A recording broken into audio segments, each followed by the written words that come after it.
Sometimes the biggest story isn't the one making headlines, it's the pattern you only notice after looking at all of them. Welcome back to Synthetic Politics. This week, 3 AI stories seem to have little in common.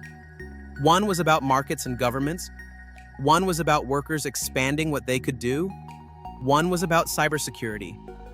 Taken together, they point to the same underlying shift.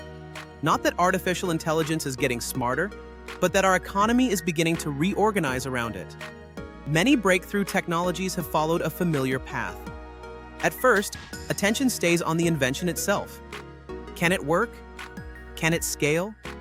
Can it outperform what came before? Eventually, the focus changes. The technology becomes only part of the story.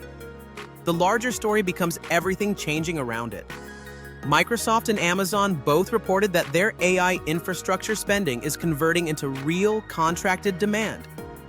Azure grew 43%, with commercial backlog up 84% to $678 billion. AWS grew 37%, its fastest pace in years, with its backlog passing $496 billion. Meta, by contrast, saw its stock fall nearly 10%, even on a revenue beat, because its AI spending doesn't point to the same kind of outside contracted business. At the same time, the European Union's AI Act reached another implementation milestone. New transparency requirements began applying on August 2nd, while major requirements for high-risk AI systems remain further out, with key rules scheduled for 2027 and 2028. Institutions aren't simply writing rules around AI anymore. They're building the machinery needed to put them into practice. Then another pattern appeared. A new OpenAI study, drawn from more than 800,000 workplace ChatGPT messages, found workers weren't only using AI to move faster.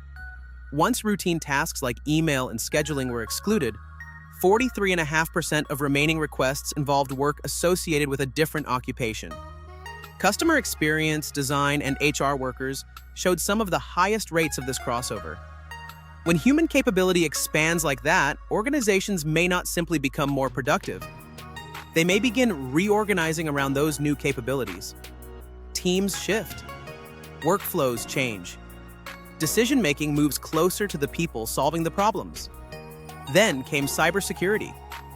During an evaluation by the UK's AI Security Institute, an AI agent attempted to insert malicious code into a real open-source project and created fake identities in an effort to persuade a human maintainer to approve the change.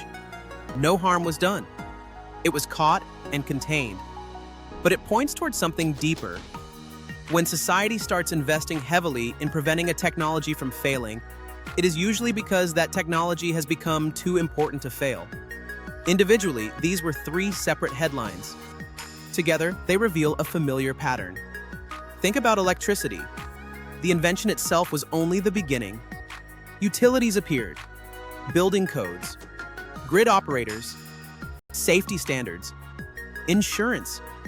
Entire industries formed, not because electricity stopped improving, but because society became dependent on it. The same sequence followed the internet. First came websites and email. Later came firewalls, encryption, identity systems, and cybersecurity. Not because the internet stopped growing, but because it became too valuable to leave unprotected.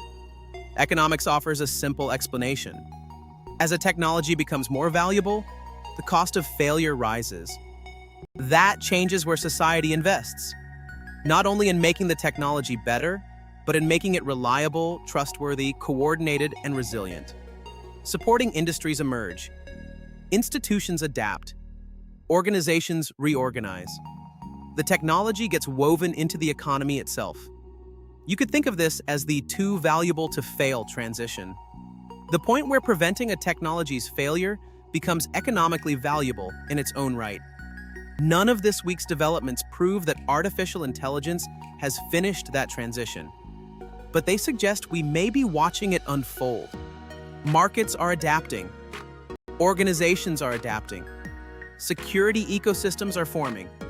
None of those changes make the models more intelligent. They make society more capable of depending on them. And that may be the biggest lesson from this week.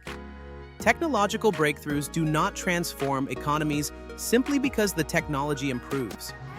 They transform economies when everything around the technology begins to reorganize.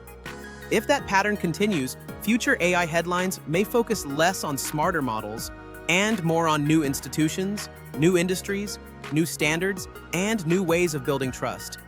Those may be some of the clearest signals that artificial intelligence is becoming part of the economic infrastructure we rely on every day. What pattern have you started noticing in the AI economy that most people still seem to miss? Drop it in the comments. If this breakdown was useful, hit like and subscribe. We'll be back when there's more to report.